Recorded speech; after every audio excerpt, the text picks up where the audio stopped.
ಎಲ್ಲರಿಗೂ ನಮಸ್ಕಾರ. ಇವತ್ತು ನಾವು ಮತ್ತೊಂದು ಪ್ರಿಸಿಷನ್ ಇನ್ಸ್ಟ್ರೂಮೆಂಟ್ ಬಗ್ಗೆ ಸ್ಟಡಿ ಮಾಡೋಣ. ಅದರ ಹೆಸರು ಔಟ್ಸೈಡ್ ಮೈಕ್ರೋಮೀಟರ್ ಅಂತ. ಸೊ ಈ ಒಂದು ಔಟ್ಸೈಡ್ ಮೈಕ್ರೋಮೀಟರ್ ಏನಿದೆಯಲ್ಲ, ಫಿಲ್ಟರ್ ಶಾಪಲ್ಲಿ ಯೂಸ್ ಆಗುತ್ತೆ, ಟರ್ನರಲ್ಲಿ ಯೂಸ್ ಆಗುತ್ತೆ, ಮಷಿನಿಸ್ಟಲ್ಲಿ ಯೂಸ್ ಆಗುತ್ತೆ. ಎಲ್ಲ ಸ್ಮಾಲ್ ಸ್ಕೇಲ್ ಇಂಡಸ್ಟ್ರಿ ಇರ್ಬೋದು, ಬಿಗ್ ಇಂಡಸ್ಟ್ರಿ ಇರ್ಬೋದು, ಎಲ್ಲ ಇಂಡಸ್ಟ್ರಿಗಳಲ್ಲಿ ಕೂಡ ಇದೊಂದು ಅತ್ಯಂತ ಪ್ರಮುಖವಾಗಿ ಯೂಸ್ ಆಗ್ತಕ್ಕಂಥ ಒಂದು ಪ್ರಿಸಿಷನ್ ಇನ್ಸ್ಟ್ರೂಮೆಂಟ್. ಸೊ ಇವತ್ತು ನಾವು ಇದ್ರ ಬಗ್ಗೆ ಸ್ಟಡಿ ಮಾಡೋಣ. ಹೋದ ಕ್ಲಾಸಲ್ಲಿ ನಾವು ವರ್ನಿಯರ್, ಹೈಟ್ ಗೇಜು, ಅದಕ್ಕಿಂತ ಹಿಂದೆ ವರ್ನಿಯರ್ ಕ್ಯಾಲಿಪರ್ ಬಗ್ಗೆ ಸ್ಟಡಿ ಮಾಡಿದ್ವಿ. ಅದಕ್ಕಿಂತ ಇದು ಪ್ರಿಸಿಷನ್ ಆಗಿರ್ತಕ್ಕಂಥ ಒಂದು ಇನ್ಸ್ಟ್ರೂಮೆಂಟು. ಇದ್ರ ಬಗ್ಗೆ ನಾವು ಇವತ್ತು ಸ್ಟಡಿ ಮಾಡೋಣ. ನೋಡಿ, micrometer is a precision instrument use to measure edge of generally an accuracy of 0.01 mm. So ನೋಡಿ, ಈ ಒಂದು ಏನಿದೆಯಲ್ಲ 0.01 mm ಅಕ್ಯುರಸಿಯಲ್ಲಿ ಒಂದು ವರ್ಕ್ ಪೀಸ್ ಅನ್ನ ಮೇಜರ್ ಮಾಡಲಿಕ್ಕೆ ನಾವು ಯೂಸ್ ಮಾಡ್ತೇವೆ. ಏನಿದು 0.01 mm ಅಕ್ಯುರಸಿ ಅಂದ್ರೆ, ಇಲ್ಲಿ ನೋಡ್ರಿ, 1 mm ಅನ್ನ 100 ಭಾಗ ಮಾಡಿ, 1 mm ಇದು ಡಿಸ್ಟೆನ್ಸ್ ಇದು. ಈ 1 mm ಅನ್ನ ಎಷ್ಟು ಭಾಗ ಮಾಡ್ತೇವೆ ನಾವು? 100 ಭಾಗ ಮಾಡಿ, ಆ 100ನೇ 1 ಭಾಗದಷ್ಟು, 100ನೇ 1 ಭಾಗದಷ್ಟು ಡಿಸ್ಟೆನ್ಸ್ ಅನ್ನ ನಾವು ಈ ಒಂದು ಇನ್ಸ್ಟ್ರೂಮೆಂಟ್ ಮುಖಾಂತರವಾಗಿ ಮೆಜರ್ ಮಾಡಬಹುದು. 100th of a mm. mm ಸ್ವಲ್ಪ ಇರುತ್ತೆ, ಅದರಲ್ಲಿ ಮತ್ತೆ 100 ಭಾಗ ಮಾಡಿ ಮೆಜರ್ ಮಾಡ್ತಕ್ಕಂಥದ್ದು. ಸೊ ಹಾಗಾದ್ರೆ ಆ ರೀತಿ ಮೆಜರ್ ಮಾಡಲಿಕ್ಕೆ ಇದರಲ್ಲಿ ಏನು ಒಂದು ಪ್ರಿನ್ಸಿಪಲ್ ಅನ್ನು ಯೂಸ್ ಮಾಡಿರ್ತಾರೆ ಅನ್ನೋದನ್ನ ನೋಡೋಣ. ಅದಕ್ಕಿಂತ ಮೊದಲು ಈ ಒಂದು ಔಟ್ಸೈಡ್ ಮೈಕ್ರೋಮೀಟರ್ ಅಲ್ಲಿ ಏನೇನು ಪಾರ್ಟ್ಸ್ ಬರುತ್ತೆ, ಕನ್ಸ್ಟ್ರಕ್ಷನ್ ಯಾವ ರೀತಿ ಬರುತ್ತೆ ಅಂತ ನೋಡೋಣ. ಇಲ್ಲಿ ನೋಡಿ, ಇದು ಔಟ್ಸೈಡ್ ಮೈಕ್ರೋಮೀಟರ್. ಇದರಲ್ಲಿ ಬರ್ತಕ್ಕಂಥ ಪಾರ್ಟ್ಸ್ ನೋಡಿ, ಇದಕ್ಕೆ ನಾವು ಫ್ರೇಮ್ ಅಂತ ಹೇಳ್ತೀವಿ. ಸುಮ್ಮನೆ ಹಾಗೆ ನೋಡಿ, ಆಮೇಲೆ ಮುಂದೆ ಅದರದ್ದು ಬಗ್ಗೆ ಪೂರ್ತಿ ಎಕ್ಸ್ಪ್ಲನೇಷನ್ ಕೊಡ್ತಾನೆ. ಆನಂತರ ಈ ಕಡೆ ಇರತಕ್ಕಂಥದ್ದು ಫ್ರೇಮಿನ ಎಡಗಡೆ ಭಾಗದಲ್ಲಿ ಫಿಕ್ಸ್ ಆಗಿರ್ತಕ್ಕಂಥದ್ದು, ಇದಕ್ಕೆ ನಾವು ಆನ್ವಿಲ್ ಅಂತ ಹೇಳ್ತೀವಿ. ಫ್ರೇಮಿನ ಬಲಗಡೆ ಭಾಗದಲ್ಲಿ ಬರ್ತಕ್ಕಂಥದ್ದು ಇದು ಸ್ಪಿಂಡಲ್. ಇವೆರಡರ ಮಧ್ಯೆ ವರ್ಕ್ ಪೀಸ್ ಅನ್ನು ಇಟ್ಟು ನಾವು ಮೆಜರ್ ಮಾಡ್ತೀವಿ. ನೆಕ್ಸ್ಟ್ ಬರ್ತಕ್ಕಂಥದ್ದು ಈ ಸ್ಪಿಂಡಲ್ ಅನ್ನ ಲಾಕ್ ಮಾಡಲಿಕ್ಕೆ spindle lock nut, locking liver ಬರುತ್ತೆ, ಸ್ಪಿಂಡಲ್ ಲಾಕ್ ಲಿವರ್. ಅದಾದ ನಂತರ ಇಲ್ಲಿ ನೋಡಿ ಸ್ಲೀವ್ ಅಂತ ಬರುತ್ತೆ, ಬ್ಯಾರಲ್ ಅಥವಾ ಸ್ಲೀವ್ ಅಂತ ಹೇಳ್ತೀವಿ ಈ ಪಾರ್ಟ್ಗೆ. ಇದ್ರ ಮೇಲೆ ಇಲ್ಲೇನು ಓಡಾಡ್ತಾ ಇದೆಯಲ್ಲ, ರೊಟೇಟ್ ಆಗ್ತಾ ಹಿಂದೆ ಮುಂದೆ ಸರಿತಾ ಇದೆಯಲ್ಲ, ಇದಕ್ಕೆ ನಾವು ಥಿಂಬಲ್ ಅಂತ ಹೇಳ್ತೇವೆ. ಏನು? ಥಿಂಬಲ್. ನೆಕ್ಸ್ಟು ಇದ್ರ ಹಿಂದ್ಗಡೆ ಇನ್ನೊಂದು ಪಾರ್ಟ್ ಬರುತ್ತೆ, ಅದಕ್ಕೆ ರ್ಯಾಚೆಟ್ ಅಂತ ಹೇಳ್ತೇವೆ. ಇವು ಮುಖ್ಯವಾದ ಪಾರ್ಟ್ಗಳು. ನೋಡ್ರಿ, ಇಲ್ಲಿ ಎಲ್ಲ ಬಿಡಿ ಬಿಡಿಯಾಗಿ ಇಟ್ಟಿದ್ದಾರೆ ಪಾರ್ಟ್ಗಳನ್ನು. ಇಲ್ಲಿ ಫ್ರೇಮ್ ಈ ಕಡೆ ಇದೆ, ಫ್ರೇಮ್ ಕಾಣ್ತಾ ಇಲ್ಲ ನಿಮಗೆ. ನೆಕ್ಸ್ಟು ಇಲ್ಲಿ ಬ್ಯಾರಲ್ ಬರುತ್ತೆ. ಬ್ಯಾರಲ್ ಅಲ್ಲಿ ಒಂದ್ ಕಡೆ ಬ್ಯಾರಲ್ಲು ಫ್ರೇಮ್ ಅಲ್ಲಿ ಫಿಕ್ಸ್ ಆಗಿರುತ್ತೆ, ಇನ್ನೊಂದು ಸೈಡು ಥ್ರೆಡೆಡ್ ಇರುತ್ತೆ. ಹೊರಗಡೆ ಟೇಪರ್ ಥ್ರೆಡ್ಡಿಂಗ್ ಇರುತ್ತೆ, ಒಳಗಡೆ ಪ್ಲೇನ್ ಥ್ರೆಡ್ ಇರುತ್ತೆ. ಎರಡು ಕಡೆ 2 ಥ್ರೆಡ್ ಇರುತ್ತೆ ಇಲ್ಲಿ. ಇದಾದ ನಂತರ ಇದು ಸ್ಪಿಂಡಲ್ಲು, ಇದು ಥಿಂಬಲ್ಲು. ಈ ಥಿಂಬಲ್ ಹಿಂದ್ಗಡೆ ರ್ಯಾಚೆಟ್ ಬರುತ್ತೆ, ಅದನ್ನ ಇಲ್ಲಿ ತೆಗೆದಿದ್ದಾರೆ. ಇಲ್ಲಿ ನೋಡಿ ಸ್ಕಿಮ್ಯಾಟಿಕ್ ಡಯಾಗ್ರಾಮ್ ಸ್ಕೆಚ್ ಇದು. ಇದು ಫ್ರೇಮು. ಫ್ರೇಮ್ಗೆ ಈ ಕಡೆ ಆನ್ಯುಲ್ ಅಟ್ಯಾಚ್ ಆಗಿದೆ, ಈ ಕಡೆ ಬ್ಯಾರಲ್ ಅಟ್ಯಾಚ್ ಆಗಿದೆ. ಬ್ಯಾರಲ್ ಅಲ್ಲಿ ಇಲ್ಲಿ ಟೇಪರ್ ಥ್ರೆಡ್ ಇದೆ, ಇಲ್ಲಿ ಪೈಪ್ ಟೇಪರ್ ಥ್ರೆಡ್ ಈ ತರ ಬರುತ್ತೆ ಥ್ರೆಡ್ ಇದು. ಆಮೇಲೆ ಒಳಗಡೆನೂ ಕೂಡ ಥ್ರೆಡ್ಡಿಂಗ್ ಇದೆ. ಆಮೇಲೆ ಇಲ್ಲಿ ಸ್ಲಾಟ್ ಮಾಡಿರ್ತಾರೆ, ಯಾಕಂತ ಹೇಳ್ತೀನಿ ಆಮೇಲೆ. ಸೊ ಇಲ್ಲೊಂದು ಟೇಪರ್ ನಟ್ ಬರುತ್ತೆ, ಟೇಪರ್ ನಟ್. ಈ ನಟ್ಟು ಈ ಒಂದು ಔಟ್ಸೈಡ್ ಏನಿದಾವಲ್ಲ ಇಲ್ಲಿ ಥ್ರೆಡ್ಡಿಂಗ್, ಆ ಥ್ರೆಡ್ ಮೇಲೆ ಕೂಡುತ್ತೆ. ಸೊ ಆ ಟೇಪರ್ ಇರೋದ್ರಿಂದ ಅಲ್ಲಿ ಸ್ಲಾಟ್ ಇದೆ ನೋಡ್ರಿ. ಆ ನಟ್ಟನ್ನು ಟೈಟ್ ಮಾಡಿದಾಗ ಇಲ್ಲಿ ಒಳಗಡೆ ಗ್ಯಾಪ್ ಮುಚ್ಚುತ್ತೆ, ಇಲ್ಲಿ ಒಳಗಡೆ ಗ್ಯಾಪ್ ಕೂಡ ಕಡಿಮೆ. ಇಲ್ಲಿ ಏನದಲ್ಲ, ಒಳಗಡೆ ಈ ಥ್ರೆಡ್ ಕೂಡ ಒಳಗಡೆ ಇದಾಗುತ್ತೆ, ಸ್ವಲ್ಪ ಕಡಿಮೆ ಆಗ್ತಾ ಬರ್ತದೆ ಅದ್ರ ಡಯಾಮೀಟರ್ ಅಲ್ಲಿ. ಅದು ಯಾಕೆ ಯಾವಾಗ ಯೂಸ್ ಮಾಡ್ತಾರೆ ಅಂತ ಆಮೇಲೆ ಹೇಳ್ತಾರೆ. ಈಗ ನೋಡ್ರಿ, ನೆಕ್ಸ್ಟು ಇದು ಸ್ಪಿಂಡಲ್. ಸ್ಪಿಂಡಲ್ ಅಲ್ಲಿ ಇಲ್ಲಿ ಥ್ರೆಡ್ಡಿಂಗ್ ಇರುತ್ತೆ. ಈ ಥ್ರೆಡ್ಡಿಂಗಿನ ಪಿಚ್ಚು ಇಲ್ಲಿ ಒಳಗಡೆ ಒಳಗಡೆ ಥ್ರೆಡ್ ಏನು ಬರ್ತಾವಲ್ಲ ಇದರ ಪಿಚ್ಚು ಒಂದೇ ಇರುತ್ತೆ. ಸೊ ಈ ಸ್ಪಿಂಡಲ್ಲಿನ ಥ್ರೆಡ್ಡು ಇದರಲ್ಲಿ ಮ್ಯಾಚ್ ಆಗುತ್ತೆ, ಅದರಲ್ಲಿ ಮ್ಯಾಚ್ ಆಗಿ ಅದು ರೊಟೇಟ್ ಆಗುತ್ತೆ. ಆಗಲೇ ಅನಿಮೇಷನಲ್ಲಿ ನೋಡಿದ್ರಲ್ಲ, ಅದು ರೊಟೇಟ್ ಮಾಡಿದಾಗ ಮುಂದೆ ಮುಂದೆ ಇದೇನಿದೆಯಲ್ಲ ಈ ಒಂದು ಸ್ಪಿಂಡಲ್ಲು ಇದ್ರ ಹಿಂದ್ಗಡೆಯಿಂದ ಫಿಟ್ ಆಗುತ್ತೆ, ಇಲ್ಲಿ ಥಿಂಬಲಲ್ಲಿ ಫಿಟ್ ಆಗಿ ಅದ್ರ ಹಿಂದ್ಗಡೆ ಮತ್ತೆ ರ್ಯಾಚೆಟ್ ಸ್ಟಾಪ್ ಎಲ್ಲ ಬರ್ತಾವೆ. ಈಗ ನಾವು ಒಂದೊಂದಾಗಿ ಸ್ಟಡಿ ಮಾಡ್ತಾ ಹೋಗೋಣ ಪಾರ್ಟ್ಸಲ್ಲಿ. ಮೊದಲೇದು ಫ್ರೇಮ್ ನೋಡಿ, ಇಲ್ಲಿದೆ ಅಲ್ಲ,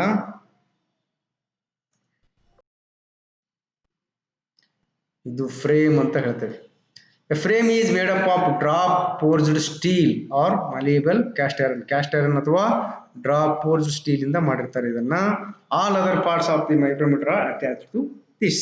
ಸೊ ಮೈಕ್ರೋಮೀಟರ್ನ ಬೇರೆ ಎಲ್ಲ ಪಾರ್ಟ್ಗಳು ಏನಿದಾವಲ್ಲ ಅವೆಲ್ಲ ಈ ಒಂದು ಫ್ರೇಮ್ಗೆ ಅಟ್ಯಾಚ್ ಆಗಿರ್ತಾವು. ಆಮೇಲೆ ಈ ಫ್ರೇಮ್ ಮೇಲೆ ಇಲ್ಲಿ ಈ ಮೈಕ್ರೋಮೀಟರ್ನ ಸೈಜ್ ಯಾವುದು ಅಂತ ಸ್ಟ್ಯಾಂಪಿಂಗ್ ಮಾಡಿರ್ತಾರೆ. 0 to 25, 25 to 50 mm. ಆಮೇಲೆ ಇದ್ರ ಲೀಸ್ಟ್ ಕೌಂಟ್ ಎಷ್ಟು 0.01 mm ಅಥವಾ 0.001 mm ಅಂತ ಅದನ್ನೇ ಅಟ್ಯಾಚ್ ಮಾಡಿ ಇದು ಮಾಡಿರ್ತಾರೆ, ಸ್ಟ್ಯಾಂಪ್ ಮಾಡಿರ್ತಾರೆ. ಇಲ್ಲಿ ನೋಡಿ, ಅದನ್ನು ಇಲ್ಲಿದೆ ನೋಡಿ, ಹೌದಾ? ಈ ಮೈಕ್ರೋಮೀಟರ್ ಸೈಜ್ ಎಷ್ಟು 0 to 25 mm ರೇಂಜ್ ಅಲ್ಲಿ ಮೇಜರ್ ಮಾಡೋದು. 0 mm ಲಿಂದ ಅಪ್ ಟು 25 mm ವರೆಗೂ ಇರತಕ್ಕಂಥ ವರ್ಕ್ ಪೀಸ್ಗಳನ್ನ, ಥಿಕ್ನೆಸ್ ಇರತಕ್ಕಂಥ ವರ್ಕ್ ಪೀಸ್ಗಳನ್ನ ನಾವು ಮೆಜರ್ ಮಾಡ್ಬೋದು. ಮತ್ತೆ 0.01 ಅಂದ್ರೆ ಇದರ ಅಕ್ಯುರಸಿ, ಅದು ಲೀಸ್ಟ್ ಕೌಂಟ್ ಅಂತ ಹೇಳ್ತೀವಿ. ಕಡಿಮೆ ಅಂದ್ರೆ ಎಷ್ಟು ಮೆಜರ್ ಮಾಡ್ಬೋದು ಅಂದ್ರೆ 0.01 mm ಸ್ಟೆಪ್ ಅಲ್ಲಿ ಮೆಜರ್ ಮಾಡ್ತಾ ಹೋಗ್ಬೋದು. 0.01 mm ಸ್ಟೆಪ್ ಅಲ್ಲಿ ಅಕ್ಯುರಸಿ ಅಂತ ಹೇಳ್ತೀವಿ, ಮೆಜರ್ ಮಾಡ್ತಾ ಹೋಗ್ಬೋದು. ಇಲ್ಲಿ ನೋಡ್ರಿ, ಇದು ಫ್ರೇಮ್ ಆಯ್ತು. ಫ್ರೇಮ್ಗೆ ಮಿಕ್ಕಿದ ಎಲ್ಲ ಪಾರ್ಟ್ಗಳು ಅಟ್ಯಾಚ್ ಆಗಿರ್ತಾವೆ. ನೆಕ್ಸ್ಟ್ ಫ್ರೇಮ್ ಆಗ್ತಕ್ಕಂಥ ನೆಕ್ಸ್ಟ್ ಬರೋದು ಬ್ಯಾರಲ್ ಅಥವಾ sleeve. This is fixed to the frame. ಇದು frame. This is fixed to the frame. The bottom line and graduations are marked on this.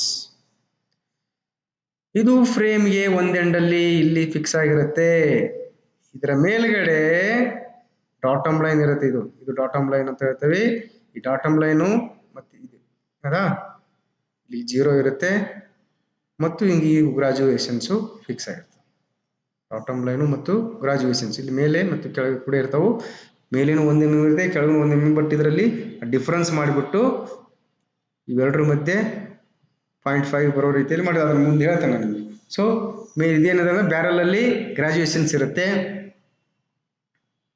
ಇದು ಸ್ಪಿಂಡಲ್ಗೆ ಅಟ್ಯಾಚ್ ಆಗಿರುತ್ತೆ. ನೆಕ್ಸ್ಟ್ ಬರ್ತಕ್ಕಂಥದ್ದು ಥಿಂಬಲ್ ನೋಡಿ, ಇದಕ್ಕೆ ನಾವು ಥಿಂಬಲ್ ಅಂತ ಹೇಳ್ತೀವಿ. ಇದು ಪಾರ್ಟ್ಸ್ ಅಷ್ಟೇ, ಇಲ್ಲಿಂದ ಇದೇನಿದೆಲ್ಲ ಇದು thimble. On the bevelled surface of the thimble the graduations is marked, the spindle is attach to this. ಇದ್ರ ಮೇಲೂ ಕೂಡ ನಂಬರ್ ಅದ ನೋಡ್ರಿ, ಇಲ್ಲೇ 35, 40, 45 ನೋಡ್ರಿ. 40 ಆದ್ಮೇಲೆ 1, 2, 3, 4, 5 ಭಾಗ ಮಾಡಿ 40ರಿಂದ 45 ಅಂತ ತೋರಿಸಿದ್ದಾರೆ. ನೆಕ್ಸ್ಟ್ ನೋಡಿ, ಇಲ್ಲೇ ನೋಡಿ 30ರಿಂದ 35ರಿಂದ 36, 37, 38, 39, 40 ಹಿಂಗೆ. ಇಲ್ಲಿ ಟೋಟಲ್ಲು 50 ಭಾಗ ಇರ್ತವೆ ಇದ್ರ ಮೇಲೆ. ಇದು ಸರ್ಕಂಫರೆನ್ಸ್ ಮೇಲೆ 50 ಈಕ್ವಲ್ ಆಗಿರ್ತಕ್ಕಂಥ ಭಾಗಗಳನ್ನ ಮಾಡಿರ್ತಾರೆ. ಸೊ ಇದಕ್ಕೆ ಸ್ಪಿಂಡಲ್ ಅಟ್ಯಾಚ್ ಆಗಿರುತ್ತೆ. ಇದ್ರ ಒಳಗಡೆಯಿಂದ ಹಾದು ಬರುತ್ತೆ ಸ್ಪಿಂಡಲ್, ಇಲ್ಲಿಂದ ಇಲ್ಲಿ ಹಿಂದ್ಗಡೆಯಿಂದ ಹಾದು ಈ ಸ್ಪಿಂಡಲ್ ಬರುತ್ತೆ. ಇದರೊಳಗೆ ಅಟ್ಯಾಚ್ ಆಗಿ ಇರುತ್ತೆ ಸ್ಪಿಂಡಲ್. ಮತ್ತೆ ಅದಕ್ಕೆ ಈ ರ್ಯಾಚೆಟ್ ಕೂಡ ಹಿಂದ್ಗಡೆ ಅಟ್ಯಾಚ್ ಆಗಿರುತ್ತೆ. ನೆಕ್ಸ್ಟ್ ಬರೋದು spindle. One end of the spindle is the measuring face. ಇಲ್ಲಿ ನೋಡಿ ಏನಿದೆಯಲ್ಲ, ಈ ಎಂಡು ಮೆಜರಿಂಗ್ ಫೇಸ್. ಒಂದು ಎನ್ವಿಲ್ಲು, ಇನ್ನೊಂದು ಸ್ಪಿಂಡಲ್. ಇವೆರಡರ ಮಧ್ಯೆ ಎನ್ವಿಲ್ ಫೇಸು ಮತ್ತೆ ಇನ್ನೊಂದು ಸ್ಪಿಂಡಲ್ ಫೇಸ್, ಇವೆರಡರ ಮಧ್ಯೆ ವರ್ಕ್ ಪೀಸ್ ಅನ್ನು ಇಟ್ಟು ನಾವು ಮೆಜರ್ಮೆಂಟ್ ಮಾಡ್ತೇವೆ. The other end of is the other end is threaded and passes through a nut. ಇಲ್ಲಿ ನೋಡಿ, ಒಂದು ಎಂಡು ಪ್ಲೇನ್ ಇದೆ, ಇಲ್ಲಿ ಬೇರೆ ಈ ಕಡೆ ಎಂಡ್ ಏನಿದೆಯಲ್ಲ ಅಲ್ಲಿ ಥ್ರೆಡ್ಡಿಂಗ್ ಬರುತ್ತೆ, ಥ್ರೆಡ್ಸ್ ಬರ್ತಾವೆ. ಆ ಥ್ರೆಡ್ಸು ಎದ್ರ ಜೊತೆ ಮ್ಯಾಚ್ ಆಗ್ತಾವ ಅಂದ್ರೆ ಇಲ್ಲಿ ನೋಡಿ, ಇಲ್ಲಿ ಬ್ಯಾರಲ್ ಅಲ್ಲಿ ಏನಿದೆಯಲ್ಲ ಇಲ್ಲಿ ಹೊರಗಡೆ ಥ್ರೆಡ್ ಇದೆ, ಒಳಗಡೆ ಥ್ರೆಡ್. ಈ ಒಳಗಡೆ ಥ್ರೆಡ್ಗೆ ಈ ಥ್ರೆಡ್ಗಳು ಮ್ಯಾಚ್ ಆಗ್ತವೆ. The thread mechanism allows for the forward and backward movement of the spindle. ನೋಡಿ, ಈ ಸ್ಪಿಂಡಲಿನ ಈ ಥ್ರೆಡ್ ಇಲ್ಲಿ ಒಳಗಡೆ ಮ್ಯಾಚ್, ಇದು ನಟ್ ತರ ಆಕ್ಟ್ ಆಗುತ್ತೆ, ಇದು ಬೋಲ್ಟ್ ತರ ಆಕ್ಟ್ ಆಗುತ್ತೆ. ಸೊ ನಟ್ ಕಾನ್ಸ್ಟೆಂಟ್ ಇರುತ್ತೆ, ಬೋಲ್ಟ್ ಅನ್ನು ನಾವು ರೊಟೇಟ್ ಮಾಡ್ತೇವೆ. ಬೋಲ್ಟ್ ಅಂದ್ರೆ ಇದನ್ನ ಸೊ ಇದನ್ನು ನಾವು ರೊಟೇಟ್ ಮಾಡಿದಾಗ ಈ ಸ್ಪಿಂಡಲ್ ಏನಾಗುತ್ತೆ, ಮುಂದೆ ಮತ್ತು ಹಿಂದೆ ಮೂವ್ಮೆಂಟ್ ಆಗುತ್ತೆ. ಯಾವುದರಲ್ಲಿ? ಈ ಒಂದು ಮೈಕ್ರೋಮೀಟರ್ ಅಲ್ಲಿ. ಯಾವ ರೀತಿ ಮೂವ್ಮೆಂಟ್ ಆಗುತ್ತೆ ಅಂದ್ರೆ ಇಲ್ಲೇ ನೋಡ್ರಿ, ತೋರಿಸ್ತೀನಿ. ಇಲ್ಲೇ ನೋಡಿ, ಇಲ್ಲಿ ಆಗ್ತಾ ಇದೆಯಲ್ಲ, ಈ ರೀತಿ ಮೂವ್ಮೆಂಟ್ ಆಗುತ್ತೆ. ಇದನ್ನು ತಿರುಗಿದಾಗ ನಾವು ಥಿಂಬಲ್ ಅನ್ನು ರೋಟೇಟ್ ಮಾಡಿದಾಗ ಅದು ನೋಡಿ ಸ್ಪಿಂಡಲ್ಲು ಮುಂದೆ ಮತ್ತು ಹಿಂದೆ ಮೂವ್ಮೆಂಟ್ ಆಗ್ತಾ ಇದೆ, ಕಾಣ್ತಾ ಇದೆ ಅಲ್ವಾ? ಸ್ಪಿಂಡಲ್ಲು ಈ ರೀತಿ ಮೂವ್ಮೆಂಟ್ ಆಗುತ್ತೆ ನೋಡ್ರಿ. ಈಗ ಬರ್ತಕ್ಕಂಥ ನೆಕ್ಸ್ಟ್ ಪಾರ್ಟು ಯಾವುದು? ಎನ್ವಿಲ್. ಇದು ಎನ್ವಿಲ್ ನೋಡಿ. Anvil, the anvil is one of the measuring faces which is fitted on the micrometer frame. It is made up of alloy steel and finished to a perfectly flat surface. ನೋಡಿ, ಇದು ಎನ್ವಿಲ್ ಏನಿದೆಯಲ್ಲ, ಇದು ಫ್ರೇಮಿನ ಇನ್ನೊಂದು ಭಾಗದ ಎಡಭಾಗದಲ್ಲಿ fix ಆಗಿರುತ್ತೆ. ಇಲ್ಲಿ ನಾವು ಮೆಜರ್ಮೆಂಟ್ ಮಾಡಲಿಕ್ಕೆ ಎರಡು ಫೇಸ್ ಬೇಕು, ಒಂದು ಎನ್ವಿಲಿನ ಫೇಸು, ಇನ್ನೊಂದು ಸ್ಪಿಂಡಲ್ ಫೇಸು. ಇದನ್ನ ಅಲಾಯ್ ಸ್ಟೀಲಿಂದ ಮಾಡಿರ್ತಾರೆ. ಇಲ್ಲಿ ನಿಮಗೆ ಗೊತ್ತಿರೋ ಹಾಗೆ ಈ ಒಂದು ಅನ್ವಿಲ್ ಇರ್ಬೋದು, ಸ್ಪಿಂಡಲ್ ಇರ್ಬೋದು, ಕೆಲವೊಂದು ಪಾರ್ಟ್ಸ್ಗಳು ಏನದಲ್ಲ, ಇವೆಲ್ಲ ಅಲಾಯ್ ಸ್ಟೀಲಿಂದ ಮಾಡಿರ್ತಕ್ಕಂಥ ಪಾರ್ಟ್ಸ್ಗಳು. ಇದನ್ನು ಮಾತ್ರ ಡ್ರಾಪ್ ಬೋರ್ಡ್ಲಿಂದ ಅಥವಾ ಮೆಲಿಯಬಲ್ ಐರನ್ಲಿಂದ ಮಾಡಿರ್ತಾರೆ. ಯಾವುದನ್ನ? ಫ್ರೇಮ್ ಅನ್ನ ಮಾತ್ರ. ಸೊ ಅನ್ವಿಲ್ ಆದ್ಮೇಲೆ ನೆಕ್ಸ್ಟ್ ಬರ್ತಕ್ಕಂಥದ್ದು ಸ್ಪಿಂಡಲ್ ಲಾಕ್ ನಟ್. ನೆಕ್ಸ್ಟ್ ಬರ್ತಕ್ಕಂಥದ್ದು ಯಾವುದು? Spindle lock nut. ಏನ್ ಮಾಡುತ್ತಿದ್ದು? The spindle lock nut is use to lock the spindle at the desired position.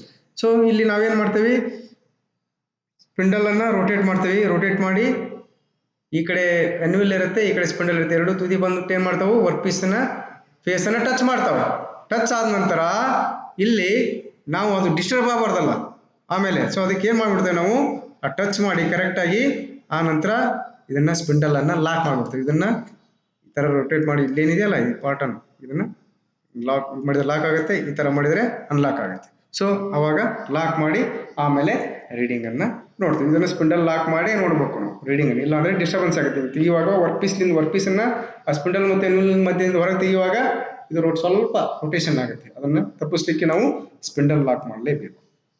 Next ಬರ್ತಕ್ಕಂಥದ್ದು ರ್ಯಾಚೆಟ್ ಸ್ಟಾಪ್. ಇಲ್ಲಿದೆ ನೋಡಿ, ಇದು ರ್ಯಾಚೆಟ್ ಸ್ಟಾಪ್ ಅಂತ ಹೇಳ್ತೀವಿ. ಇದು ಎಲ್ಲಕ್ಕಿಂತ ಹಿಂದ್ಗಡೆ ಫಿಕ್ಸ್ ಆಗಿರುತ್ತೆ. ಹಿಂದ್ಗಡೆ the ratchet stop ensures a uniform pressure between the measuring surface. ಇಲ್ಲಿ ನೋಡಿ, ನಾವೇನಾದ್ರೂ ಈ ಒಂದು ಥಿಂಬಲ್ ಅನ್ನ ಕೈಲಿ, ಇದು ವರ್ಕ್ ಪೀಸ್ ಅಂತ ತಿಳ್ಕೊಳ್ಳಿ, ಈ ಕಡೆ ಎನ್ವಿಲ್, ಈ ಕಡೆ ಸ್ಪಿಂಡಲ್. ಇಲ್ಲಿ ನಾವು ಏನ್ ಮಾಡ್ತೀವಿ? ಥಿಂಬಲ್ ಅನ್ನ ರೋಟೇಟ್ ಮಾಡ್ತೇವೆ. ಥಿಂಬಲ್ ರೋಟೇಟ್ ಮಾಡಿದಾಗ ಏನಾಗುತ್ತೆ? ಸ್ಪಿಂಡಲ್ ರೋಟೇಟ್ ಆಗುತ್ತೆ, ಮುಂದೆ ಹೋಗುತ್ತೆ. ಕೆಲವೊಬ್ರು ಫೋರ್ಸ್ ಜಾಸ್ತಿ ಹಾಕಿ ಟೈಟ್ ಮಾಡ್ತಾರೆ, ಹಿಂಗೆ ಫುಲ್ ಇದು ಟೈಟ್ ಆಗುತ್ತೆ. ಕೆಲವೊಬ್ರು ಫೋರ್ಸ್ ಜಾಸ್ತಿ ಆಗಲ್ಲ, ಸ್ವಲ್ಪ ಟೈಟ್ ಮಾಡ್ತಾರೆ. ಸೊ ಈ ಎರಡು ಸಂದರ್ಭದಲ್ಲಿ ಏನಾಗುತ್ತೆ? ನಮಗೆ ವರ್ಕ್ ಪೀಸಿನ ಎಕ್ಸಾಕ್ಟ್ ಡೈಮೆನ್ಷನ್ ಎಷ್ಟಿದೆ ಅಂತ ಗೊತ್ತಾಗಲ್ಲ. ಸೊ ಅದಕ್ಕೆ ನಾವು ಒಂದು ಯೂನಿಫಾರ್ಮ್ ಪ್ರೆಷರ್ ಹಾಕ್ಬೇಕು. ಸೊ ಅದಕ್ಕೆ ನಾವೇನ್ ಮಾಡ್ತೀವಿ? ಈ ಒಂದು ಸ್ಪಿಂಡಲ್ ವರ್ಕ್ ಪೀಸಿ ಕ್ಲೋಸ್ ಬರ್ತಿದ್ದಾಗ ಜಸ್ಟ್ ಟಚ್ ಆಗ್ತಿದ್ದ ಹಾಗೆ ನಾವು ಥಿಂಬಲ್ ಅನ್ನ ರೋಟೇಟ್ ಮಾಡೋ ಬದಲಾಗಿ ಇಲ್ಲಿದೆಯಲ್ಲ ಈ ರ್ಯಾಚೆಟ್ ಅನ್ನ ಹಿಡ್ಕೊಂಡು ರ್ಯಾಚೆಟ್ ಅನ್ನ ರೋಟೇಟ್ ಮಾಡ್ತೇವೆ. ಆ ರ್ಯಾಚೆಟ್ ಏನ್ ಮಾಡುತ್ತೆ? ಪ್ರೆಷರ್ ಜಾಸ್ತಿ ಆದ್ರೆ ಸ್ಲಿಪ್ ಆಗುತ್ತೆ, ಅದು ಮುಂದೆ ಹೋಗಿ ಬಿಡಲ್ಲ, ಸ್ಲಿಪ್ ಆಗುತ್ತೆ, ಕಟ ಕಟ ಕಟ ಅಂತ ಸೌಂಡ್ ಬರುತ್ತೆ, ಟರ್ ಟರ್ ಅಂತ. ಸೊ ಅದು ಏನ್ ಮಾಡುತ್ತೆ? ಒಂದು ಪ್ರೆಷರ್ ಸೆಟ್ ಆಗಿರುತ್ತೆ, ಅದಕ್ಕಿಂತ ಜಾಸ್ತಿ ಪ್ರೆಷರ್ ಹಾಕಿದ್ರೆ ಆ ಸ್ಪಿಂಡಲ್ ಅನ್ನ ಮುಂದೆ ಹೋಗ್ಲಿಕ್ಕೆ ಬಿಡಲ್ಲ. ಸೊ ನಾವು ಫೈನಲ್ ಆಗಿ ರೀಡಿಂಗ್ ಇದು ಮಾಡುವಾಗ ಏನ್ ಮಾಡ್ಬೇಕು? ಈ ಒಂದು ರ್ಯಾಚೆಟ್ ಅನ್ನ ರೋಟೇಟ್ ಮಾಡಿ ನಾವು ಆಮೇಲೆ ಏನ್ ಮಾಡ್ಬೇಕು? ಇದನ್ನ ಸ್ಪಿಂಡಲ್ ಲಾಕ್ ನಟ್ ಅನ್ನ ಲಾಕ್ ಮಾಡಬೇಕು.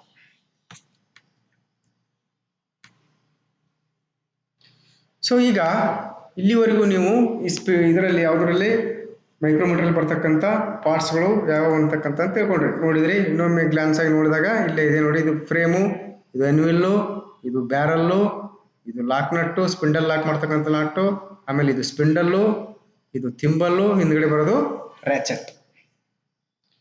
ಈಗ ಈ ಒಂದು ಮೈಕ್ರೋಮೀಟರ್ ಯಾವ ಪ್ರಿನ್ಸಿಪಲ್ ಮೇಲೆ ವರ್ಕ್ ಆಗುತ್ತೆ ಅಂದ್ರೆ 1 mm ಅನ್ನ 100 ಭಾಗ ಮಾಡಿ ಯಾವ ರೀತಿಯಾಗಿ ನಾವು ಮೆಜರ್ ಮಾಡಲಿಕ್ಕೆ ಸಾಧ್ಯ, ಇದು ಯಾವ ಪ್ರಿನ್ಸಿಪಲ್ ಅನ್ನು ಯೂಸ್ ಮಾಡಿ, ಯಾವ ತತ್ವದ ಮೇಲೆ ಇದು ವರ್ಕ್ ಆಗುತ್ತೆ ಅನ್ನೋದನ್ನ ನೋಡೋಣ. ಬಹಳ simple. The micrometer works on the principle of screw and nut. ಏನಿದು? ಒಂದು ಸ್ಕ್ರೂ ಇರುತ್ತೆ, ಒಂದು ನಟ್ ಇರುತ್ತೆ. ಅದರ ಪ್ರಿನ್ಸಿಪಲ್ ಅಂತ ಹೆಂಗೆ the longitudinal movement of the spindle during the one rotation the longitudinal movement of the spindle during one rotation is equal to the pitch of the screw. The movement of the spindle to the distance of the pitch or its fraction can be accurately measured on the barrel and thimble. ಇಲ್ಲಿ ನೋಡಿ ಒಂದು nut ಇದೆ, ಒಂದು screw ಇದೆ. ನಿಮಗೆ ಗೊತ್ತಿದೆ ಎಲ್ಲರಿಗೂ, nut ಮತ್ತು ಸ್ಕ್ರೂ ಥ್ರೆಡಿಂಗ್ ಬರ್ತಾವೆ. ನಟ್ಟಲ್ಲಿ ಥ್ರೆಡಿಂಗ್ ಬರುತ್ತೆ, ಸ್ಕ್ರೂ ಅಲ್ಲಿ ಥ್ರೆಡಿಂಗ್ ಬರುತ್ತೆ. ಈ ತರ ಥ್ರೆಡ್ ಇರುತ್ತೆ. ಸೊ ಇದಕ್ಕೆ ಏನಂತ ಹೇಳ್ತೇವೆ ನಾವು, ಒಂದು ಥ್ರೆಡ್ ಇಂದ ಇನ್ನೊಂದು ಥ್ರೆಡ್ ಮಧ್ಯೆ ಇರತಕ್ಕಂಥ ಡಿಸ್ಟೆನ್ಸ್ಗೆ ಪಿಚ್ ಅಂತ ಹೇಳ್ತೇವೆ. ಈಗ ಒಂದು ನಟ್ ಹಿಡ್ಕೊಂಡು ಬೋಲ್ಟ್ ಅನ್ನ ಅದರೊಳಗೆ ತಿರುಗಿಸ್ತೇವೆ. ತಿರುಗಿಸಿದಾಗ ಒಂದ್ ರೌಂಡ್ ತಿರುಗಿಸ್ತೇವೆ ನಾವು ಬೋಲ್ಟ್ ಅನ್ನು. ಆ ಬೋಲ್ಟ್ ಒಂದ್ ರೌಂಡ್ ತಿರುಗಿದಾಗ ಎಷ್ಟು ಎಮ್ ಮೂವ್ ಆಗುತ್ತೆ, ಈ ಪಿಚ್ ಎಷ್ಟು ಇರುತ್ತಲ್ಲ ಅಷ್ಟು ಮೂವ್ ಆಗುತ್ತೆ. ಪಿಚ್ 1 mm ಇದ್ರೆ ಒಂದು ರೊಟೇಷನ್ಗೆ ಸ್ಪಿಂಡಲ್ 1 mm ಮುಂದೆ ಹೋಗಿರುತ್ತೆ. ಪಿಚ್ 0.5 mm ಇದ್ರೆ ಸ್ಪಿಂಡಲ್ ಕೂಡ 0.5 mm ಮುಂದ್ಗಡೆ ಮೂವ್ ಆಗುತ್ತೆ. ಈ ಒಂದು ಪ್ರಿನ್ಸಿಪಲ್ ಮೇಲೆ ವರ್ಕ್ ಆಗುತ್ತೆ. ಹಂಗೆ ಇದು ಆಮೇಲೆ ನಾವೇನ್ ಮಾಡ್ತೀವಿ, ಇದೇನು ರೋಟೇಟ್ ಆಗ್ತದಲ್ಲ ಬೋಲ್ಟು, ಆ ಬೋಲ್ಟಿನ ರೋಟೇಷನ್ ಅನ್ನ ಮತ್ತೆ 50 ಭಾಗ ಆಗಿ ಮಾಡ್ತೇವೆ ನಾವು. ಇಲ್ಲಿ ನೋಡಿ ಮುಂದೆ ಹೇಳ್ತೇನೆ ನಿಮಗೆ. ನೆಕ್ಸ್ಟ್ ಏನಾಗುತ್ತೆ ಅಂದ್ರೆ, ಇದು ಮೇನ್ ಅಂದ್ರೆ ನಟ್ಟು ಮತ್ತು ಬೋಲ್ಟ್. ಇದ್ರ ಪ್ರಿನ್ಸಿಪಲ್ ಒಂದು ರೊಟೇಷನ್ ಮಾಡಿದಾಗ ಬೋಲ್ಟ್ ಅನ್ನ ಎಷ್ಟು ಮೂವ್ ಆಗುತ್ತೆ, ಆ ಪಿಚ್ ಎಷ್ಟು ಇರುತ್ತೆ, ಆ ಪಿಚ್ ತಕ್ಕಾಗಿ ಮೂವ್ ಆಗುತ್ತೆ. ಇಲ್ಲಿ ಎಷ್ಟು ಪಿಚ್ ಯೂಸ್ ಮಾಡ್ತೀವಿ ಅಂತ ನೋಡೋಣ. ಇಲ್ಲಿ ನೋಡಿ ಆಯ್ತಾ, ಇದನ್ನ ನಾವು ರೊಟೇಟ್ ಮಾಡಿದಾಗ ಈ ಪಿಚ್ ಎಷ್ಟಿರುತ್ತೋ ಒಳಗಡೆ ಯಾವ್ದಿರೋದು, ಇಲ್ಲೇನಿದೆಯಲ್ಲ ಇದು ಒಳಗಡೆ ಈ ನಟ್ಟು ಮತ್ತೆ ಇಲ್ಲೊಂದು ಇದೆ ನೋಡಿ ಸ್ಪಿಂಡಲ್ ಮೇಲೆ ಥ್ರೆಡ್, ಈ ಥ್ರೆಡ್ಡಿನ ಪಿಚ್ ಎಷ್ಟಿರುತ್ತೆ ಅಷ್ಟೇ ಮೂವ್ಮೆಂಟ್ ಆಗುತ್ತೆ ಒಂದು ರೊಟೇಷನ್.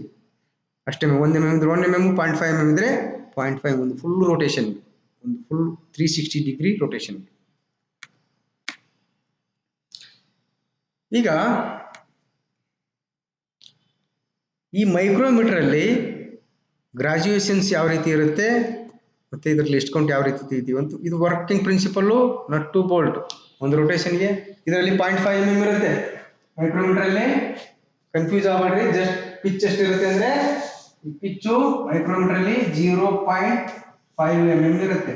ಅಂದ್ರೆ ಒಂದು ರೊಟೇಷನ್ ಆದಾಗ 0.5 mm ಮೂವ್ ಆಗುತ್ತೆ. ಇದು ಇಲ್ಲಿ ನೋಡಿ, ಇದೇನು ತಿಂಬಲ್ ಏನಿದೆಯಲ್ಲ ಇದು ಇಲ್ಲಿಂದ ಇಷ್ಟು ಮೂವ್ ಆಗುತ್ತೆ. ಇದು ಒಂದೊಂದು ಡಿವಿಷನ್ ನೋಡ್ರಿ, ಇದು ಒಂದೊಂದು ಡಿವಿಷನ್ ಇಲ್ಲಿಂದ ನೋಡ್ರಿ, ಇಲ್ಲಿಂದ ಇಲ್ಲಿ 1 mm ಇರುತ್ತೆ, ಇದ್ರ ಅರ್ಧ ಮೂವ್ ಆಗುತ್ತೆ. ಅರ್ಧ ಅಂದ್ರೆ ಇಲ್ಲಿ ಬರುತ್ತೆ ಸೆಂಟ್ರಲ್ಲಿ ಆಯ್ತಾ. ಸೊ ಅದನ್ನ ಹೇಳ್ತಾನೆ ಹೆಂಗ್ ಬರುತ್ತೆ ಅಂತ. ಈಗ ಪಿಚ್ ಎಷ್ಟಿರುತ್ತೆ 0.5 mm ಇರುತ್ತೆ. ಒಂದ್ಸಲ ರೊಟೇಟ್ ಆದಾಗ 0.5 mm ಮೂವ್ ಆಗುತ್ತೆ. Next thereby in one rotation of the thimble the spindle advances 0.5 mm. So ಒಂದು ರೊಟೇಷನ್ ಅನ್ನ ನಾವು ಥಿಂಬಲ್ ಅನ್ನ ಒಂದು ರೊಟೇಷನ್ ಈ ಸ್ಪಿಂಡಲ್ ಏನಿದೆಯಲ್ಲ ಇಲ್ಲಿಂದ ಇಲ್ಲಿಗೆ 0.5 mm ಅಷ್ಟು ಮೂವ್ ಆಗುತ್ತೆ. 0.5 mm ಮುಂದರ ಬರುತ್ತೆ, ಆಂಟಿ ಕ್ಲಾಕ್ ವೈಸ್ ರೊಟೇಟ್ ಮಾಡಿದಾಗ ಹಿಂದೆ ಹೋಗುತ್ತೆ. ನೆಕ್ಸ್ಟ್ ನೋಡ್ರಿ, on the barrel A 25 mm long datum line is mark.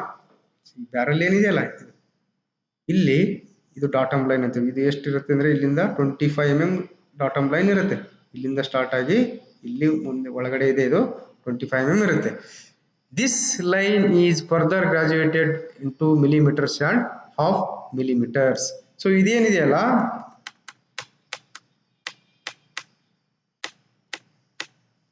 ಇಲ್ಲೇ ನೋಡಿ, ಇದು ಬ್ಯಾರಲ್ಲು.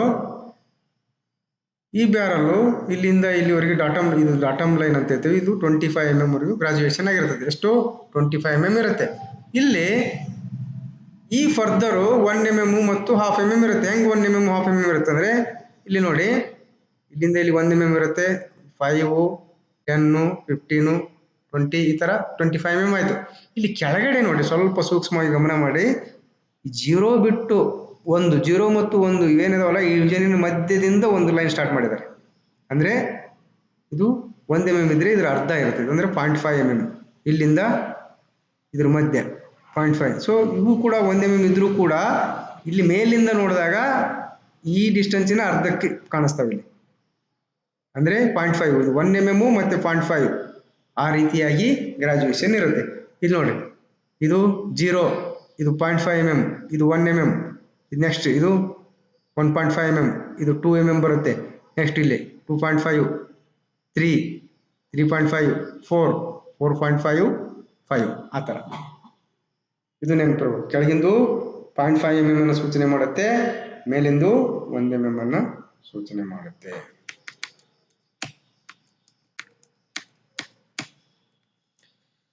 ಸೊ ಇಲ್ಲಿ ಏನಾಗುತ್ತೆ, ಆನ್ ದ ಬ್ಯಾರಲ್ 25 mm ಯಾವ ರೀತಿ ಆಗುತ್ತೆ ಅಂತ ನೋಡಿದ್ರಿ. ಇಲ್ಲಿ 0ದಿಂದ 5, 10, 20, 25 ವರೆಗೂ ಇರುತ್ತೆ. ಅದನ್ನು ನೋಡಿದ್ರಿ ಗ್ರಾಜುಯೇಷನ್ಸ್ ಬ್ಯಾರಲ್ ಮೇಲೆ. ಮೇಲ್ಗಡೆ 1 mm, ಕೆಳಗಡೆ 0.5 ಇರುತ್ತೆ. ನೆಕ್ಸ್ಟ್ ನೋಡಿ, ಕೆಳಗಡೆ ಹೆಂಗ್ 0.5 ಅಂದ್ರೆ ಆಗಲೇ ಹೇಳಿದ್ನಲ್ಲ ನಿಮಗೆ, ಅದನ್ನ ಇದು ಮಾಡ್ಕೋಬೇಡ್ರಿ. ಇಲ್ಲಿಂದ 0.5 mm ಬಿಟ್ಟು ಈ ಡಿಸ್ಟೆನ್ಸ್ಲಿಂದ 0.5 mm ಬಿಟ್ಟು ಇಲ್ಲಿ ಮಾರ್ಕ್ ಮಾಡಿರ್ತಾರೆ. ಇದ್ರ ಮಧ್ಯೆ ಇದು 0.5 ಇದ್ರೆ ಮತ್ತೆ ನೆಕ್ಸ್ಟ್ ಇದು 1 mm, ಮತ್ತೆ ಇದು 1.5 mm. ಈ ಲೈನ್ಗೆ ಡಾಟಮ್ ಲೈನ್ಗೆ ಟಚ್ ಆಗಿದಾಗ ಇಲ್ಲೇ 1.5 mm ಇರುತ್ತೆ. ಈ ಬ್ಯಾರಲ್ ಏನಿದೆಲ್ಲ ಇದು ತಿಂಬಲ್, ಈ ತಿಂಬಲ್ ಅಕಸ್ಮಾತ್ ಇಲ್ಲಿ ಏನಾದರೂ ಸೆಟ್ ಆದರೆ ಇಲ್ಲಿ 1.5 mm ಇರುತ್ತೆ. ಈ ತಿಂಬಲ್ಲು ಇಲ್ಲಿ ಇದಕ್ಕೆ ಮಾರ್ಕ್ ಆದರೆ 2, ಈ ತಿಂಬಲ್ಲು ಇಲ್ಲಿ ಬಂದರೆ 2.5 ಆ ಥರ. ನೆಕ್ಸ್ಟ್ ನೋಡಿ, ಈ ಥಿಂಬಲ್ ಮೇಲೆ ಯಾವ ರೀತಿ ಇರುತ್ತೆ. The circumference of the bevel edge of the thimble is graduated into 50 divisions and mark 0, 5, 10, 15. ನೋಡಿ, ಈ ಥಿಂಬಲ್ ಏನಿದೆಯಲ್ಲ, ಈ ಥಿಂಬಲ್ ಮೇಲ್ಗಡೆ 0ದಿಂದ ಸ್ಟಾರ್ಟ್ ಆಗಿ 5, 10, 15, 20 ಹಿಂಗೆ ಒಂದೊಂದು 5 ಡಿವಿಷನ್ ಹಿಂಗೆ ಮಾರ್ಕ್ ಮಾಡ್ತಾ ಬಂದಿರ್ತಾರೆ. ಇಲ್ಲಿ ನೋಡಿ, ಇದು ಕಾಣಿಸ್ತಾ ಇದೆ ನಿಮಗೆ. 25, 26, 27, 28, 29, ಇದು 30. ಪ್ರತಿ 5ನೇ ಇದಕ್ಕೆ ಉದ್ದ ಗಿರಿ ಹೇಳೋದು ಅಲ್ಲಿ ಮಾರ್ಕಿಂಗ್ ಮಾಡಿರ್ತಾರೆ ಎಷ್ಟನೇದು ಅಂತ. ಇದಾಯ್ತಾ? ಬ್ಯಾರಲ್ ಮಾರ್ಕಿಂಗ್ ಗೊತ್ತಾಯ್ತು. ಬ್ಯಾರಲಲ್ಲಿ 1 mm, 0.5 mm. ಆಮೇಲೆ ಥಿಂಬಲ್ ಮೇಲ್ಗಡೆ ಪೂರ್ತಿ ಸರ್ಕಂಫರೆನ್ಸ್ ಅನ್ನ 50 ಭಾಗ ಮಾಡಿರ್ತಾರೆ. 0ದಿಂದ 5, 5 to 10, 0ರಿಂದ 5 ಒಳಗೆ 5 ಡಿವಿಷನ್ ಬರ್ತಾವು. 5ನೇದು ಮಾತ್ರ ದೊಡ್ಡದು ಮಾಡಿರ್ತಾರೆ. The distance moved by the spindle during one rotation of the thimble is 0.5 mm. ನಿಮಗೆ ಗೊತ್ತಿದೆ. ಈಗ ಈ ಪಿಚ್ 0.5 mm ಇರೋದ್ರಿಂದ ಒಂದು ಸಲ ನಾವು ಥಿಂಬಲ್ ರೊಟೇಟ್ ಮಾಡಿದಾಗ ಎಷ್ಟು ಮೂವ್ ಆಗುತ್ತೆ, ಇದು ಸ್ಪಿಂಡಲ್ 0.5 mm ಮಾತ್ರ ಮೂವ್ಮೆಂಟ್ ಆಗುತ್ತೆ.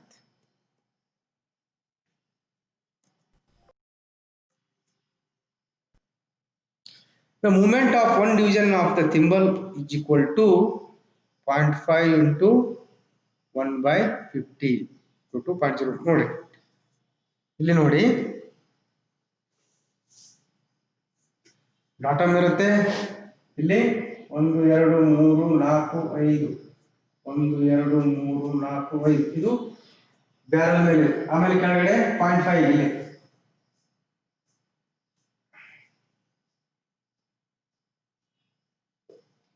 ಇಲ್ಲಿ ಮೇಲ್ಗಡೆ ಇದು ಥಿಂಬಲ್ ಆಯ್ತು, ಇದು ಬ್ಯಾರಲ್ ಆಯ್ತು. ಮೇಲ್ಗಡೆ ನೋಡಿ ಥಿಂಬಲ್ ಬರುತ್ತಲ್ಲ, ಇಲ್ಲಿ ಕೂಡ ಗ್ರಾಜುಯೇಷನ್ಸ್ ಇರ್ತಾವು.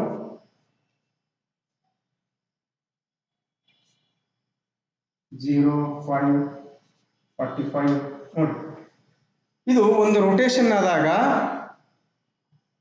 50 ಡಿವಿಷನ್ ಇದಾಗ್ತವೆ. ಸಪೋಸ್ ನಾವು ನೋಡಿಲಿ ಜಸ್ಟ್ 0 ಇಲ್ಲಿಂದ ಜಸ್ಟ್ ಇಲ್ಲಿ ಮೂವ್ಮೆಂಟ್ ಮಾಡಿದ್ವಿ, ಇಲ್ಲಿಂದ ಜಸ್ಟ್ ಇಷ್ಟು ಮೂವ್ಮೆಂಟ್ ಮಾಡಿದ್ವಿ ಅಂದ್ರೆ ಒಂದು ಭಾಗ.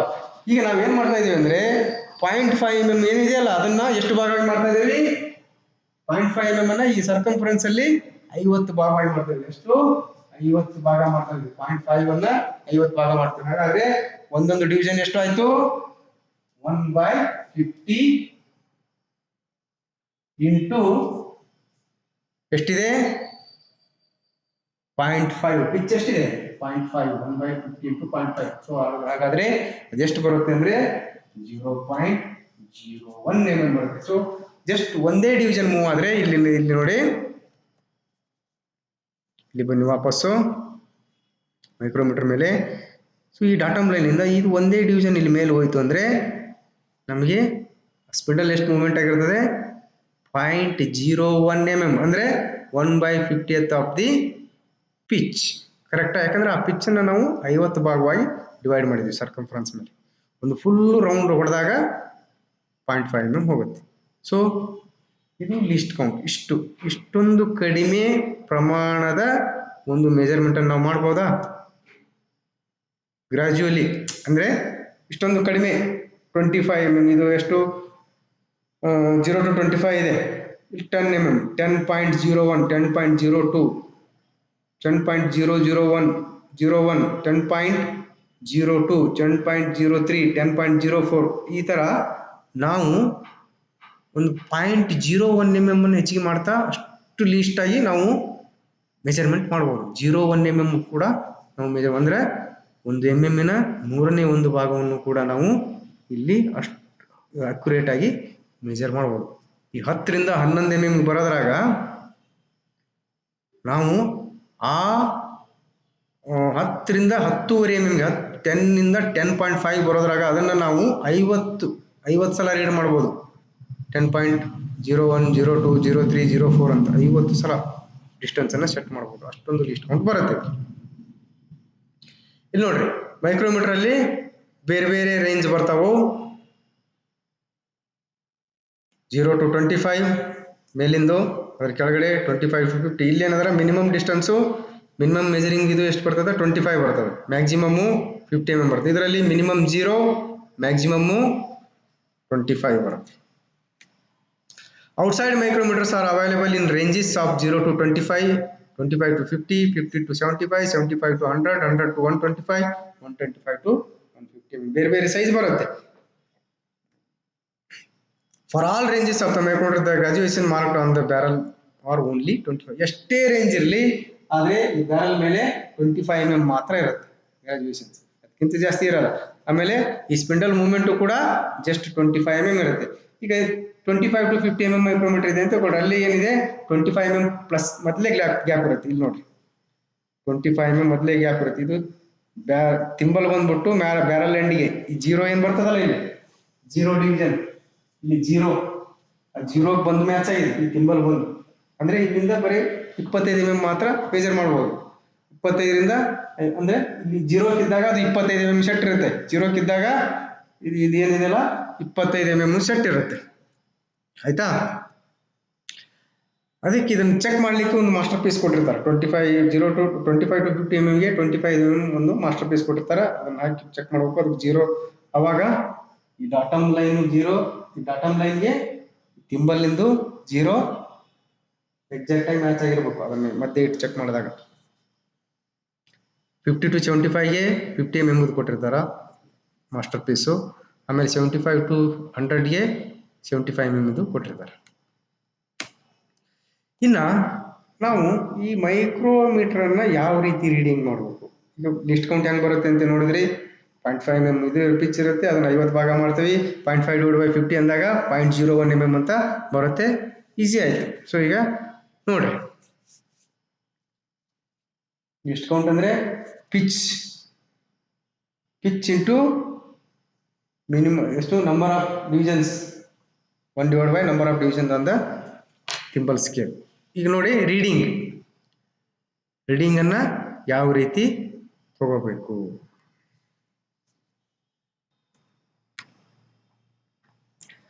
ಮೊದಲು ಏನು ನೋಟ್ ಮಾಡ್ಕೋಬೇಕಂದ್ರೆ ಮೈಕ್ರೋಮೀಟರ್ ಯಾವ ರೇಂಜಿನ ಮೈಕ್ರೋಮೀಟರ್ ಅಂತ ಮೊದಲು ನೀವು ನೋಟ್ ಟು 25 25 to 50 ಯಾವುದು ಅಂತ ನೋಟ್ ಮಾಡ್ಕೋಬೇಕು. ಸಪೋಸ್ ಇದೇನಾದರೂ 50 to 75 mm ಇದ್ರೆ ಅಲ್ಲಿ ಮಿನಿಮಮ್ ರೀಡಿಂಗ್ ಎಷ್ಟಿರುತ್ತೆ 50 mm ಅನ್ನ ನೋಟ್ ಮಾಡ್ಕೊಂಡಿರ್ಬೇಕು. 50 mm ನಂತರ ನಾವು ನೆಕ್ಸ್ಟ್ ರೀಡಿಂಗ್ ಅನ್ನ ಮಾಡೋದು. ಯಾಕಂದ್ರೆ ಮೊದಲೇ ಎನ್ಯೂಲ್ ಮತ್ತು ಸ್ಪಿಂಡಲ್ ಮಧ್ಯೆ ಎರಡೂ ಕ್ಲೋಸ್ ಆದಾಗ ಅಲ್ಲಿ ಗ್ಯಾಪ್ 50 mm ಇದ್ದೇ ಇರುತ್ತೆ. ಪೂರ್ತಿ ಇದೇನಿದಲ್ಲ ತಿಂಬಲ್ಲು ಇಲ್ಲಿವರೆಗೂ ಬಂದು ಕ್ಲೋಸ್ ಆದಾಗ ಇದು ಸ್ಪಿಂಡಲ್ಲು ಮತ್ತು ಈ ಕಡೆ ಎನ್ವಿಲ್ ಬರುತ್ತಲ್ಲ ಎರಡರ ಮಧ್ಯೆ 50 mm ಗ್ಯಾಪ್ ಇರುತ್ತೆ. ಅದಕ್ಕೆ ಆ 50 mm ಅನ್ನು ಮೊದಲು ನೋಟ್ ಮಾಡ್ಕೋಬೇಕು.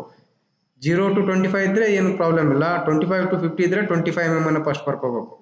50 to 75 ಇದ್ರೆ 50 mm ಅನ್ನು ಬರ್ಕೋಬೇಕು. 75 to 100 ಇದ್ರೆ 75 mm ಅನ್ನು ಫಸ್ಟ್ಗೆ ನೋಟ್ ಮಾಡ್ಕೋಬೇಕು. Next then read the barrel graduations. Read the value of the visible line on the left of the thimble ends. ಇಲ್ಲಿ ನೋಡಿ, ಇದು ಬ್ಯಾರಲ್. ಸ್ವಲ್ಪ ಲಕ್ಷ್ಯ ಕೊಡಿ, ಇದು ಬ್ಯಾರಲ್. ಈ ಬ್ಯಾರಲ್ ಮೇಲ್ಗಡೆ ಎಷ್ಟು ಡಿವಿಷನ್ನು ಕಾಣಿಸ್ತಾ ಇದಾವೆ ಅನ್ನೋದನ್ನು ನೋಡಬೇಕು. ಈ ಒಂದು ಇದು ಕೇಸಲ್ಲಿ ನೋಡಿ, ಇಲ್ಲಿ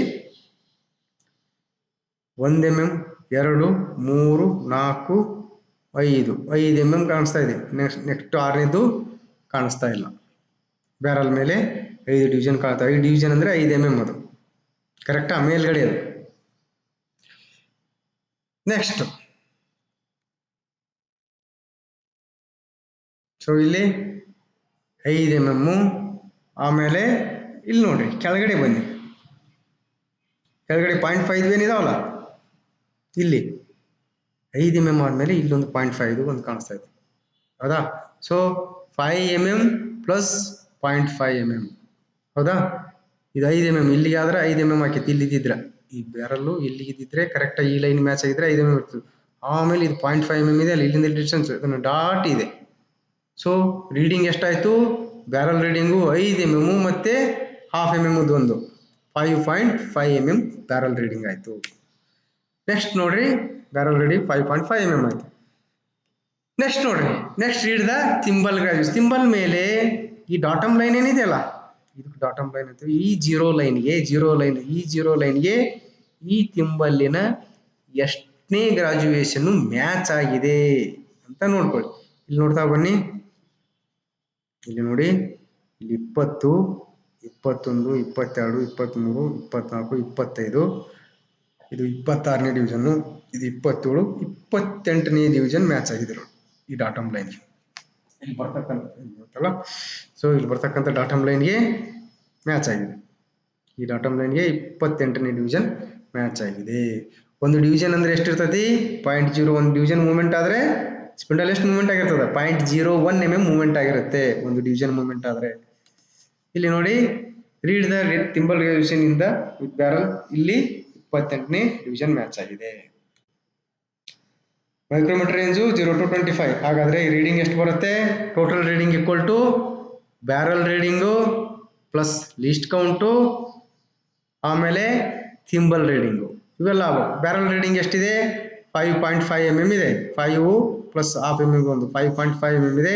ಥಿಂಬಲ್ ರೀಡಿಂಗು 28 mm ಇದೆ. 28 ಡಿವಿಷನ್ ಇದಾವು. ಒಂದೊಂದು ಡಿವಿಷನ್ ವ್ಯಾಲ್ಯೂ ಎಷ್ಟು? 0.01 mm. ಸೊ 28 into 0.01 mm ಮಾಡಿದಾಗ 0.28 mm ಬರುತ್ತೆ. ಹಾಗಾದ್ರೆ ಟೋಟಲ್ ರೀಡಿಂಗ್ ಎಷ್ಟಿದೆ? 5.5. ಥಿಂಬಲ್ ರೀಡಿಂಗ್ ಅಲ್ಲಿ 5 mm 1 mm plus half division ಒಂದು ಆ ನಂತರ ಬಂದಿದೆ. ಸೊ ಇದು 5.5 ಆಗುತ್ತೆ. ಪ್ಲಸ್ ಥಿಂಬಲ್ ಅಲ್ಲಿ 28 ಇದೆ. ಒಂದು ಥಿಂಬಲ್ ಡಿವಿಷನ್ ವ್ಯಾಲ್ಯೂ ಎಷ್ಟು ಬರುತ್ತೆ? ಒಂದು 0.01 mm ಬರುತ್ತೆ. ಸೊ ಆದ್ದರಿಂದ ಇಲ್ಲಿ 28 into 0.01. ಸೊ ಟೋಟಲ್ ಎಷ್ಟಾಗೈತಿ? 5.5 plus 0.28 is equal to 5.78 mm. 5.78 mm. So ಇಷ್ಟು ಒಂದು ರೇಂಜಲ್ಲಿ ನಾವೇನು ಮಾಡ್ಬೋದು? 5.5 ಪ್ಲಸ್ ಇದು ಹಾಫ್ ಡಿವಿಷನ್, ಹಾಫ್ mm 5.5, ಆಮೇಲೆ 28 ಏನಿದು ಥಿಂಬಲ್ ಡಿವಿಷನ್ ಇಂಟು ಲೀಸ್ಟ್ ಕೌಂಟು ಎಷ್ಟು ಬರುತ್ತೆ? 0.28 ಬರುತ್ತೆ. ಇದು ಪ್ಲಸ್ ಇದನ್ನು ಮಾಡಿದಾಗ 5.78 mm ಈ ರೀಡಿಂಗು ಬರುತ್ತೆ. ನೋಡಿ, ಇಲ್ಲೊಂದು ಮೈಕ್ರೋಮೀಟರ್ ರೀಡಿಂಗ್ ಇದೆ.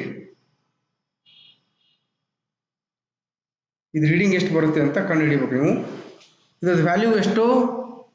ಈ ಒಂದು ಮೈಕ್ರೋಮೀಟರು 25 to 50 ರೇಂಜಿಂದು, ಅಂದರೆ ಮಿನಿಮಮ್ ರೀಡಿಂಗ್ಗೆ 25 mm ಬರುತ್ತೆ. ಮಿನಿಮಮ್ ರೀಡಿಂಗ್ ಎಷ್ಟು ಬರುತ್ತೆ? 25 mm ಬರುತ್ತೆ. ಇಲ್ಲಿ ನೋಡಿ,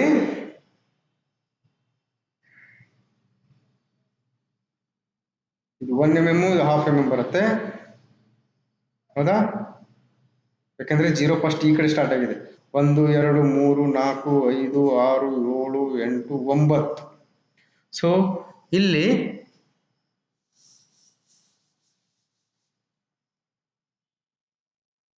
ರೇಂಜ್ ಎಷ್ಟಿದು?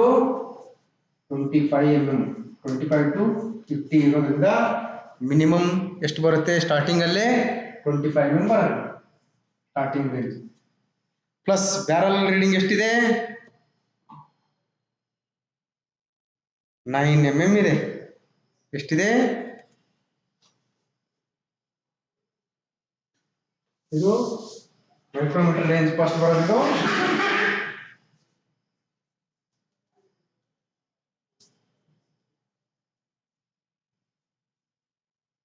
ರೇಂಜ್ ಪ್ರಕಾರ ಇದು 25 ಮಿನಿಮಮ್ ಬರುತ್ತೆ. 25 to 50 ಮೈಕ್ರೋಮೀಟರ್, ಇದು 25 ಮಿನಿಮಮ್ ಬರುತ್ತೆ. ನೆಕ್ಸ್ಟ್ ಬರ್ತಕ್ಕಂಥದ್ದು ಬ್ಯಾರಲ್ ರೀಡಿಂಗ್ ಎಷ್ಟು ಬಂದಿದೆ? ಪ್ಲಸ್ 9 mm ಇದೆ. ಇದು ಬ್ಯಾರಲ್.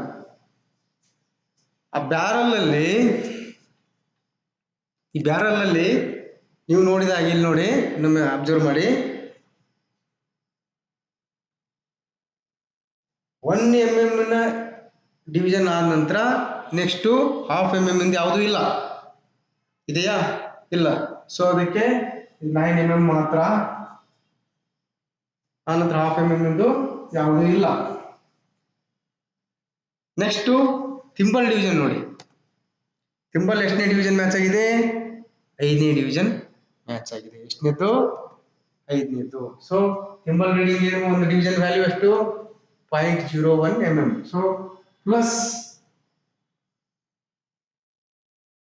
5 into 0.01. ಇದು LC, ಲೀಸ್ಟ್ ಕೌಂಟ್ ಆಫ್ ಒಂದು ಥಿಂಬಲ್ ಡಿವಿಷನ್ ವ್ಯಾಲ್ಯೂ. ಸೊ ಹಾಗಾದ್ರೆ ಒಂದು ಟೋಟಲ್ ವ್ಯಾಲ್ಯೂ ಎಷ್ಟು ಬಂತಿದ್ದು? 25 plus 9 ಎಷ್ಟು? 34.05 mm ಇದೆ. ಎಷ್ಟಿದೆ? 34.05 mm ಇದೆ. ಸೊ ಹೀಗಾಗಿ ನೀವು ಮೈಕ್ರೋಮೀಟರ್ ಯಾವುದೇ ಕೊಟ್ಟರು ಕೂಡ ರೀಡಿಂಗ್ ಅನ್ನ ನೋಡಬಹುದು. ಈ ಒಂದು ಔಟ್ಸೈಡ್ ಮೈಕ್ರೋಮೀಟರ್ ಅನ್ನ ನಾವು ಹೆಚ್ಚಾನೆಚ್ಚು ರೌಂಡ್ ಶೇಪ್ ಜಾಬಿನ ಔಟ್ಸೈಡ್ ಡಯಾಮೀಟರ್ ಅನ್ನ ಮೆಜರ್ ಮಾಡಲಿಕ್ಕೆ to an accuracy of 0.01 mm. ಇದು ಆರ್ಡಿನರಿ ಮೈಕ್ರೋಮೀಟರ್. ಇನ್ನೊಂದು ವರ್ನಿಯರ್ ಮೈಕ್ರೋಮೀಟರ್ ಬರುತ್ತೆ, ಅದರಲ್ಲಿ ಅಕ್ಯುರಸಿ ಚೇಂಜ್ ಆಗುತ್ತೆ, ಲೀಸ್ಟ್ ಕೌಂಟ್ ಕೂಡ ಚೇಂಜ್ ಆಗುತ್ತೆ. ಒಂದು ರೌಂಡ್ ಜಾಬಿನ ಔಟ್ಸೈಡ್ ಡಯಾಮೀಟರ್ ಅನ್ನ ಮೆಜರ್ ಮಾಡಲಿಕ್ಕೆ, ಆಮೇಲೆ ವರ್ಕ್ ಪೀಸ್ಗಳ ಥಿಕ್ನೆಸ್ಗಳನ್ನು ಮೆಜರ್ ಮಾಡಲಿಕ್ಕೆ ನಾವು ಈ ಒಂದು ಔಟ್ಸೈಡ್ ಮೈಕ್ರೋಮೀಟರ್ ಅನ್ನ ಯೂಸ್ ಮಾಡ್ತೀವಿ. ಸೊ ಇಲ್ಲಿಗೆ ಈ ಒಂದು ಔಟ್ಸೈಡ್ ಮೈಕ್ರೋಮೀಟರ್ ಅಂದರೆ ಏನು ಅಂತ, ಅದರ ಬಗ್ಗೆ ಪಾರ್ಟ್ಸ್ಗಳ ಬಗ್ಗೆ ತಿಳ್ಕೊಂಡ್ರಿ. ಕನ್ಸ್ಟ್ರಕ್ಷನ್ ಯಾವ ರೀತಿ ಇರುತ್ತೆ, ಅದರ ಲೀಸ್ಟ್ ಕೌಂಟ್ ಅಂದರೆ ಏನು, ಯಾವ ಪ್ರಿನ್ಸಿಪಲ್ ಮೇಲೆ ವರ್ಕ್ ಆಗುತ್ತೆ, ರೀಡಿಂಗನ್ನು ಯಾವ ರೀತಿ ನೋಡ್ಬೇಕು ಅನ್ನೋದನ್ನು ತಿಳ್ಕೊಂಡ್ರಿ. ಸೊ ಮುಂದಿನ ಒಂದು ಕ್ಲಾಸಲ್ಲಿ ಇನ್ನೊಂದು ಇನ್ಸ್ಟ್ರೂಮೆಂಟ್ ಬಗ್ಗೆ ನಾವು ಮತ್ತೆ ಸ್ಟಡಿ ಮಾಡೋಣ. ಸೊ ಅಲ್ಲಿವರೆಗೂ ಎಲ್ಲರಿಗೂ ನಮಸ್ಕಾರ.